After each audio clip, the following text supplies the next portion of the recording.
सही बुखारी हदीस नंबर 4। आप सल्लल्लाहु अलैहि वसल्लम ने वही के रुक जाने के ज़माने के हालात बयान फरमाते हुए कहा कि एक रोज़ मैं चला जा रहा था कि अचानक मैंने आसमान की तरफ एक आवाज़ सुनी और मैंने अपना सर आसमान की तरफ उठाया। क्या देखता हूं कि वही फरिश्ता जो मेरे पास गारे हिरा में आया था वो आसमान और ज़मीन के बीच में एक कुर्सी पर बैठा हुआ है।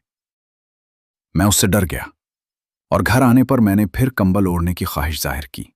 उस वक्त अल्लाह पाक की तरफ से ये आयत नाजिल हुई, ऐ लिहाफ ओढ़ कर लेटने वाले, उठ खड़ा हो और लोगों को अज़ाब इलाही से डरा और अपने रब की बड़ाई बयान कर और अपने कपड़ों को पाक साफ रख और गंदगी से दूर रह।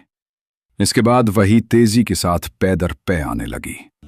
रसूलुल्लाह सल्लल्लाहु अलैहि वसल्लम की अहादीस मुबारका को फैलाने में हमारा साथ दीजिए।